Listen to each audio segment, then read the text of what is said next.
एक दिन सुपरमैन घने जंगल से गुजर रहा था। जंगल बहुत शांत था, पेड़ों पर पक्षी चहचहा रहे थे और ठंडी हवा चल रही थी।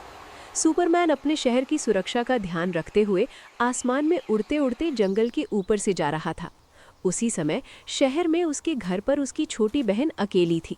वो घर के आंगन में काम कर रही थी। अचानक कुछ खतरनाक गुंडे वहां आ गए। वे घर में घुसकर सामान लूटने लगे और उसकी बहन को डराने लगे। डर के मारे उसकी बहन जोर जोर से चिल्लाने लगी, भैया सुपरमैन, आप कहाँ हो? मुझे बचाओ। सुपरमैन बहुत दूर जंगल में था, लेकिन उसकी तेज सुनने की शक्ति ने उसकी बहन की आवाज़ सुन ली।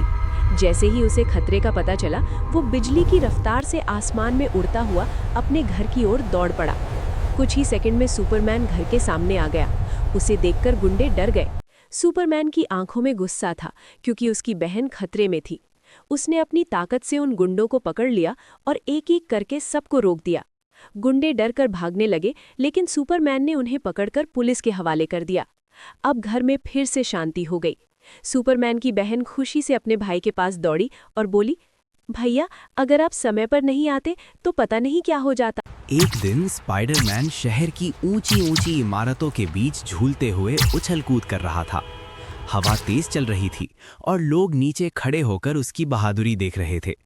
तभी अचानक उसके कानों में एक जानी पहचानी आवाज गूंजी, स्पाइडरमैन, स्पाइडरमैन, मेरे बेटे जल्दी आओ। ये आवाज उसकी दादी की थी।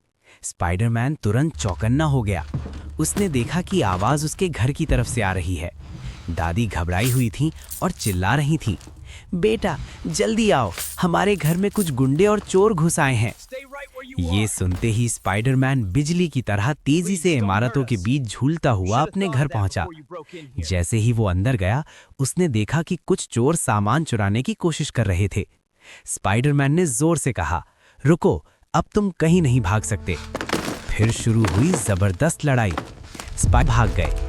जब सब शांत हो गया, तब दादी धीरे धीरे उसके पास आईं।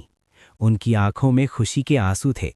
उन्होंने स्पाइडरमैन को गले लगा लिया और प्यार से बोलीं, तू मेरा सबसे प्यारा बच्चा है, तूने फिर से हमारी रक्षा की। स्पाइडरमैन मुस्कुराया और बोला, दादी, जब तक मैं हूं, आपको कोई नुकसान नहीं पहुंचा सकता।